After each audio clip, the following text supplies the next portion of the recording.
Ici, Moscou. La pensée à travers les faits. Avec Françoise Compoint.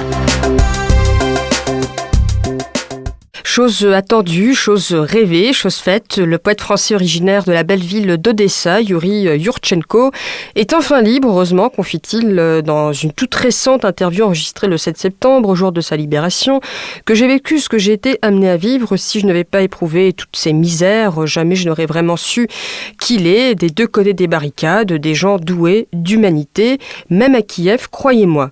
Ce témoignage, que l'on ne saurait trop recommander pour les russophones, même s'il y aura également un sous-titrage partiel en français, ne reflète qu'une des très nombreuses facettes d'un conflit ukraino-ukrainien encadré, n'en déplaise à ceux qui nient les plus éminentes des évidences de l'extérieur. Je soumets cette fois à votre attention une autre facette de cette même réalité, non moins symptomatique bien sûr, mais cette fois relatée par M. Louis-Benoît Greff, journaliste indépendant. Bonjour M. Greff, merci d'être avec nous sur les ondes de La Voix de la Russie. Alors vous avez récemment couvert plutôt même deux manifestations qui ont lieu à Saint-Nazaire et qui, si je comprends bien, réunit aussi bien des sympathisants au gouvernement de Kiev que les opposants à ce gouvernement. Enfin, il y a des Russes et Ukrainiens, donc des deux côtés des barricades. Mais il y avait, si j'ai bien compris, également des espèces de groupuscules radicaux dont on sait qu'ils sont pour la plupart assez loin de partager les multiples velléités et revirements de Poroshenko et son équipe.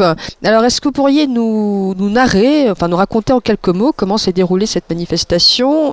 J'ai cru comprendre que le Pravi Sector, certains éléments du Pravi Sector n'ont pas vraiment apprécié les questions posées, notamment sur André Stenine. Est-ce que c'est bien le cas? Oui. Bonjour Françoise Compoint. Hélas, ce n'est pas les éléments du Pravi Sector qui n'ont pas aimé mes questions, mais pire, les manifestants, même ceux qui auraient normalement pu paraître correct, pas complètement faux comme ceux du Pravi Sector, y compris d'ailleurs les quelques Français qu'il y avait dans la manifestation pro-ukrainienne. Mais revenons un peu dans l'ordre, donc il y avait deux manifestations à l'entrée des chantiers. Chantiers en fait sont traversés là par une rue qui coupe une espèce d'île en deux, et puis c'était un quai intérieur côté ville de Saint-Nazaire, parce que les deux VPC Mistral sont à Saint-Nazaire. Il y en a un qui est dehors, qui est côté Loire dans l'enceinte des chantiers et qui est en train de se faire souder, c'est celui qui a été ramené, celui dont l'arrière a été ramené à Saint-Pétersbourg, et l'autre est fini et pareil pour les essais en mer, essais qui ont d'ailleurs été repoussés de quelques jours, semble-t-il, raison interne au chantier, et lui il est dans un bassin, et c'est devant ce Vladivostok cerné de grillage qu'il y avait la manifestation. Donc d'un côté un peu plus vers Saint-Nazaire les Ukrainiens, et de l'autre côté plus vers le nord, plus près du bateau, ceux qui étaient pour la livraison des Mistral. Alors en fait c'est simple, il y avait donc deux manifestations comme vous avez compris. Ceux qui étaient pour la livraison du Mistral, qui étaient organisés par le collectif Mistral-Gagnon. Cette manifestation Mistral-Gagnon a été organisée essentiellement, elle avait réuni essentiellement des gens du coin, puisque sur 70 personnes à peu près, il y avait sur 70 personnes, il y avait 60 personnes de Saint-Nazaire et de Nantes.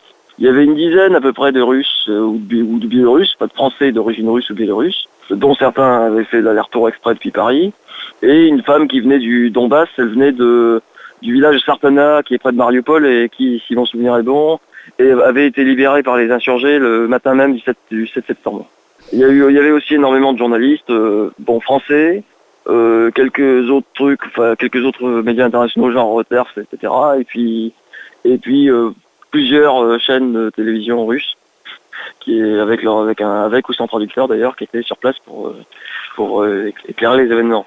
Alors donc c'est vraiment une manifestation qui est essentiellement locale. Il y avait aussi des ouvriers des chantiers qui sont très inquiets. Ils continuent à travailler au même rythme, mais ils sont très inquiets parce que ça représente quand même 600 postes directement sur les chantiers et 2 à 3 000 sous-traitants en plus autour de Saint-Nazaire. Et parfois très loin, il y a des entreprises bretonnes ou des entreprises même de l'ouest de la France qui sont les sous-traitants de Saint-Nazaire, parce que c'est une question de petits bouts. Un bateau, c'est une somme de petits bouts, et des petits bouts qui sont faits par des entreprises à 2, 3, 400 km de Saint-Nazaire. Et là-bas aussi, ça représente des conséquences en termes d'emploi dont personne ne parle, parce qu'elles sont très difficilement quantifiables. Alors, ça c'était la manifestation Mistral-Gagnon, qui d'ailleurs était très calme, qui avait les pancartes qui étaient très calmes aussi. beaucoup de drapeaux français, quelques drapeaux russes, un drapeau de Novorussie, un drapeau biélorusse aussi j'ai vu. Bon, voilà, vraiment un caractère très local et très très modéré, très calme. Y compris quand certains journalistes, pas mal de journalistes, leur posaient des questions qui n'allaient pas dans leur sens. Et en même temps, c'est logique, ils ont l'habitude, puisque comme ils défendent un contrat passé avec la Russie, et vu le biais de certains médias français envers la Russie, ne serait-ce que Libération qui disait qu'il faut faire rentrer les troupes en Ukraine, et ben ils ont l'habitude de répondre et d'expliquer les événements. Et donc, à moins d'une centaine de mètres, la manifestation est pro-ukrainienne. Alors, il faut vraiment dire pro-ukrainienne parce que sur 70 personnes, il y avait en fait 65 Ukrainiens. C'était à ce point-là, quoi. Il y avait dans toute la manifestation, en dehors du chef de file, Bernard Gruat, qui est d'à côté de Nantes. Bon, il met en avant son ancrage breton, mais c'est essentiellement d'ailleurs pour essayer de rallier des locaux à son combat. En dehors de Bernard Gruat, qui, faut quand même le rappeler, a des liens notamment économiques avec l'Ukraine, et notamment avec Kiev, ceux qui jettent un trouble relativement logique sur la sincérité de sa démarche, mais il faut surtout pas lui poser la question. Il y avait 3 personnes qui se déclaraient de Saint-Nazaire, dont 2 qui ont refusé de témoigner à visage découvert, et une personne qui se déclarait de Nantes qui, elle aussi, a refusé de témoigner à visage découvert. Pourtant, les sbires du KGB n'étaient pas présents dans Saint-Nazaire ni dans Nantes. Voilà quoi. C'est assez troublant, cette espèce de psychose, voilà. Donc c'était vraiment ça, c'était une impression de psychose. Et en dehors de ça, il y avait une foultitude de drapeaux ukrainiens, des types en bleu et en jaune. Il y avait quasiment que des Ukrainiens, dont un bus complet d'Ukrainiens venus de Paris. Bon, Ukrainiens qui d'ailleurs entre eux étaient très violents envers les Russes. Je comprends l'ukrainien et puis je suis russophone, donc bon, c'est assez intéressant de les écouter. Katsap, c'était encore le truc le plus gentil. Il y avait des slogans et des pancartes. Alors il y en avait qui étaient traduits en français. Par exemple, non aux essais en mer pour les 400 tueurs. Les 400 tueurs de Poutine, c'est les marins du Smolny. Ah oui, d'accord, oui, je vois. Mais oui. Ou encore, et les pires slogans, les plus insultants, n'étaient pas traduits en français, ce qui d'ailleurs montrait que c'est... Parce que c'était pas politiquement correct, hein, on va être d'accord là-dessus. Non, c'est surtout pour montrer... C'est probablement parce que les chefs de file de cette manifestation, soit ne les a jamais lus, normalement il est ukraino et russophone, donc il doit savoir ce que c'est, et surtout parce que cette manifestation-là a été quasiment couverte que par des Français. Les Russes sont restés à filmer assez loin. Et en fait, c'est une façon de prendre les Français pour des cons, parce qu'il y a très peu de journalistes français qui sont russophones. Quand vous voyez un slogan du genre Poutine avec une croix gammée, fasciste, etc., ou encore, il y avait un qui était très bien aussi, Ruski ubit, c'est valide, c'est soyez parachko. Soyez parachko. Oui, parachka, faut quand même traduire pour tueur russe, barrez-vous dans votre chiotte russe. Exactement, oui, parachka, c'est un jargon de prison, c'est un jargon de toll, enfin c'est quand même très fort. D'accord. C'est très très fort. Alors, en fait, c'est vraiment ce climat d'hystérie, et même parmi les Français, il y avait ce climat d'hystérie. Alors, climat d'hystérie qui est très simple, il se fonde autour de 4 principes. 1. Poutine est coupable en tout. 2. Le volet financier, on n'en parle pas. Le fait qu'il va falloir payer 3 à 10 milliards d'euros d'indemnité aux Russes, ce n'est pas une information, parce que c'est une information qui n'est pas dans notre logique ukrainienne, donc ce n'est pas une information, on n'en parle pas du tout. 3. Si vous posez des questions qui dérangent, vous êtes d'abord un provocateur, ensuite un agent de Poutine, enfin un fasciste, et il faut vous battre. Et puis, 4e chose, surtout, il ne faut pas douter de leur sincérité parce qu'ils sont sincères par définition. D'accord. Dites-moi, Monsieur Greff, vous avez été pris en grippe quand même par ces Ukrainiens. Quelles étaient les questions, les phrases qui ont déclenché leur réaction, une réaction assez vive, si j'ai bien compris. Alors, l'une de mes questions portait sur la rhétorique des pancartes. Donc, d'une façon très agacée, elle a dit qu'après ce que Poutine a fait, Poutine nous a pris la Crimée, tout ça, ce n'est pas grave, c'est très bien, voilà, etc. Et ensuite, j'ai posé la question sur la présence des bataillons, de soldats ouvertement néo-nazis en Ukraine. À ce moment-là, le renfort ukrainien n'était pas encore arrivé, les 50 Ukrainiens qui sont arrivés par quart, et en queue de ce cortège le drapeau rouge et noir du Pravui Sector. Donc je le dis, au moment où j'ai posé mes questions, le drapeau rouge et noir du Pravui Sector n'était pas encore là, il est arrivé en fin de manifestation, en fait, quasiment. Au moment où ils ont fait leur point presse devant les journalistes français. Et donc je pose ma question en mentionnant le fait que les décorations du bataillon Azov c'est quand même des décorations qui ont été données aux collaborateurs ukrainiens pendant la guerre, la croix de Bandera et autres. Leur symbole est nazi. C'est en lien évidemment avec les combats à Mariupol le matin même, puisque il y a une espèce de trêve assez curieuse, une trêve violente où finalement il y a plus de morts pendant la trêve que pendant la guerre. Et cette personne ukrainienne a commencé à partir dans les tours en disant que je faisais de la provocation, je posais des questions de provocation et que tout en niant pas, tout en confirmant que effectivement ces symboles nazis existent.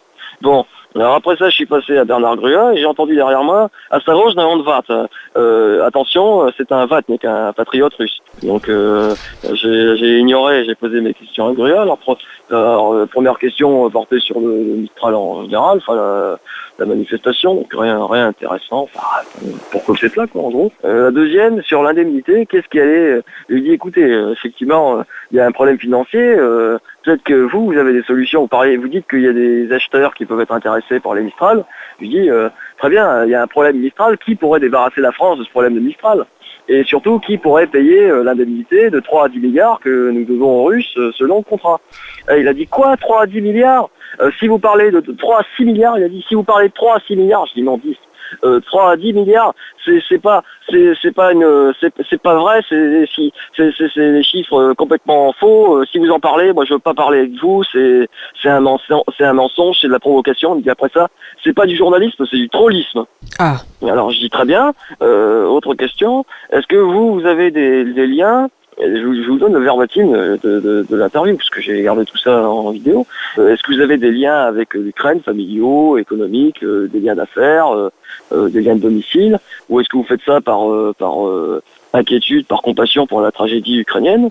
Il me dit, voilà, je suis très content de vous entendre dire tragédie, vous, extrémistes, fascistes, etc., vous aussi, vous reconnaissez que c'est une tragédie qui est faite par votre faute. Je dis, c'est très bien, vous me traitez d'extrémiste, tout va bien. Enfin, il dit, voilà, alors il explique, moi je suis très intéressé par le Maïdan et je vais vous dire quelque chose qui vous fait horreur, je suis très admiratif de la révolution libérale et anti-individuelle que représente le Maïdan et qui embête les 25% de fascistes en France dont vous faites partie. Qui êtes-vous pour leur donner des leçons, etc. Alors je dis, attendez, vous accusez de fascisme, vous traitez de tous les noms une presse qui n'est pas d'accord avec vous, c'est très bien, c'est comme ça que vous voyez la démocratie, probablement comme ça que l'Ukraine voit la démocratie aussi. C'est très européen tout ça. Il dit, mais vous savez, il vaut mieux être journaliste, même facho en Ukraine, que journaliste. Alors attendez, non, c'est pas ça. Donc je dis, voilà, vous traitez vous traitez les gens de la presse qui n'est pas d'accord de tous les noms. C'est très démocratique, très européen tout ça. C'est peut-être pour ça d'ailleurs que la presse en Ukraine, que l'Ukraine est un pays qui a fait une liste noire de 49 journalistes interdits d'entrée.